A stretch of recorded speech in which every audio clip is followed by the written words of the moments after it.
What's going on, everybody? Welcome back to Phase 6, your source for music, business, motivation, and support. It's another episode of Ask Sir Love. And I'm getting ready to, I was getting ready to shut it down, actually. If you notice, if you've watched any other videos in this series, you can probably tell I recorded them all, like, back to back. Okay. So let's go through it. There's this guy by the name of N.R. Ackerich. I think it's Ackerich. That's what I want to say.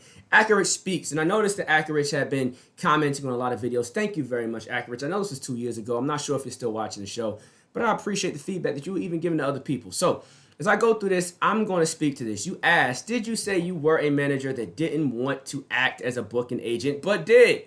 Yep, I did say that. Because I'm in a similar position. ATM.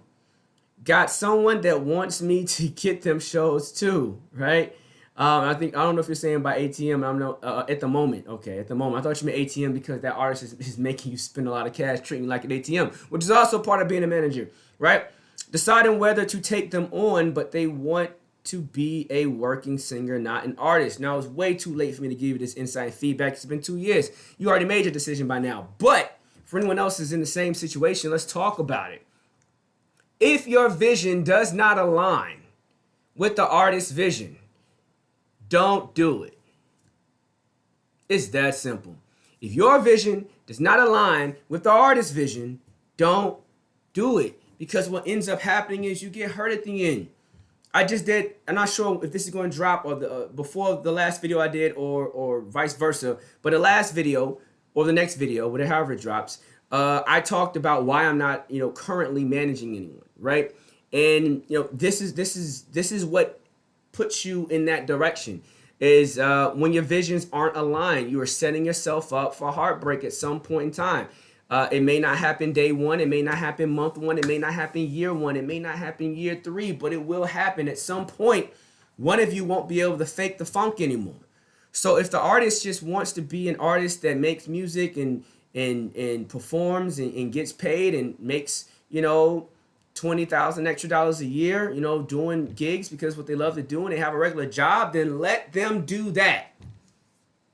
The only way you can really transform their career is if you have a whole lot of cash, a whole lot of know-how, and even still, at some point, they will regress back to what they really want to do. You saw it with greats like the Lauryn Hill. You saw it with greats like not the Lauryn Hill, but Lauryn Hill. You saw it with greats like Andre 3000. You've seen it with other greats, right? Some artists get suicidal. Some artists get, it happens. When an artist is not happy, they will find a way to self-sabotage or exit the situation, right? And when you are not happy, you will do something similar. You will find yourself leaning towards another artist, investing a whole bunch of time into someone else. You'll find yourself pushing someone to do something they don't want to do until you eventually decide, I don't want to do this anymore, right? So what's the best thing to do? The best thing is to find someone that has the same vision as you, that has, the type of work ethic that you think is required to win, that is in a genre that you want to be in, that you actually like,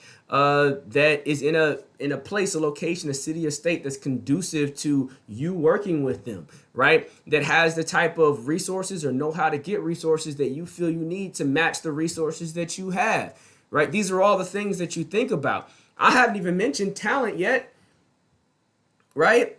Maybe they already have a team. They have pieces that you can't bring to the table. Maybe they have, these are all the things that you're considering. And if the artist that you're working with does not have the same vision of greatness, you can bring it to their attention. Maybe they just wasn't aware. Maybe they just need to be educated on the fact. But if you're pushing them towards something and they're not pulling you toward that thing, you're not winning.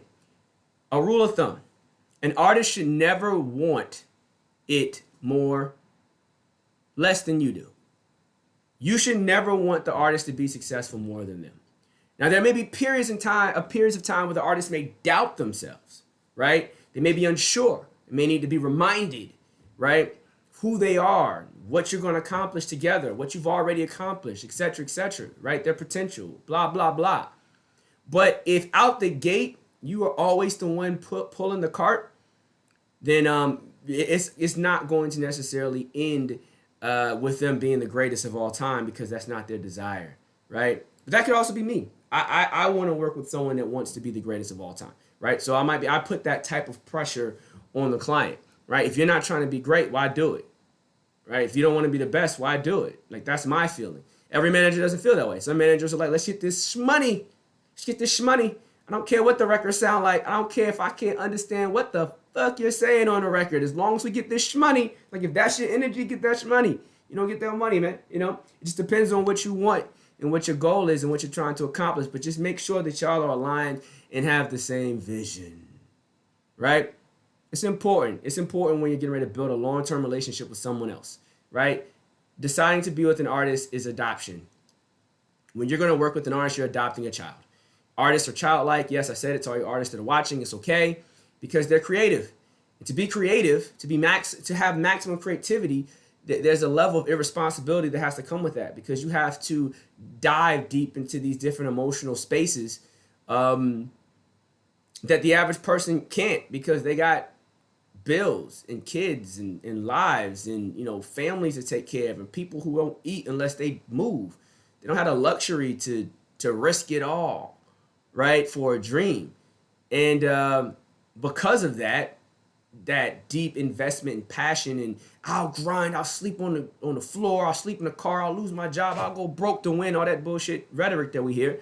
You know, these artists are like children to a person that has to come into that scenario and make it win, right? And so if your artist, you know, is not that, you also have, you know, street artists that are out here like, man, F this music stuff, I gotta go get this money, right? That's still a level of irresponsibility, even though it's higher stakes, it's more dangerous, it seems more masculine or whatever. So it's a lack of responsibility and accountability and trying the hard way to get where you want to go.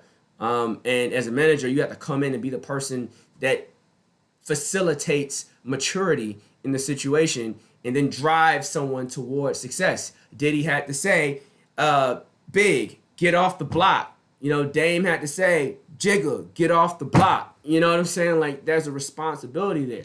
You know, you have parents that are managers, right? You have, and I'm only using those gangster references because the description that I provided of the broke artist doesn't fit them, but I still want to let you know it's still a maturity thing that you bring to the table as a manager. It's a business thing. It's a focus. It's a plan thing, right? And to invest all that has to be invested, to be, you know what I'm saying, the homie, lover, friend, like it could be a boyfriend, girlfriend situation, which is very common in the game. It could be big brother, little sister situation. It could be whatever it is, whatever it is, you're vested. You know their parents, you know their family, you know everything. And to be that vested in someone, to wake up every day and have to think about someone else other than your personal family, you wake up thinking about your artists and their family and their needs before you think of your own. And to be that vested in somebody that doesn't have the same vision is a no-no. I don't know everything, but I know a lot about a little bit about a lot. Always trying to give you guys everything that I got right here on Phase 6. Go to the website. Check us out. I started with the website. Here's the website. Oh, and I still have it on the page. Here's the book, How to Be a Manager 101. Get it, read it, learn it, right? Other stuff here about management and royalties. Matter of fact, get that one. Oh, that's just royalties, not management. But whatever. Come to the website, phase6.com, right? And learn you something about the game. Get some insight, get some information. If you want to talk to me personally, give me a call. Well, shoot me a text, 444-442-4792. I'll reply to the text eventually when I get to it. And we'll schedule some time. And we'll do the show Chasing Greatness, where we get to talk for like 15, 20 minutes, right? About your situation for everyone to hear. And everyone gets to learn. And if you haven't heard that, go to the channel and listen to Chasing Greatness. There's no pretty video. It's just gems in audio form. And people are sleeping on it. Don't be that person. Go get it. I'm Sir Love. I'm out.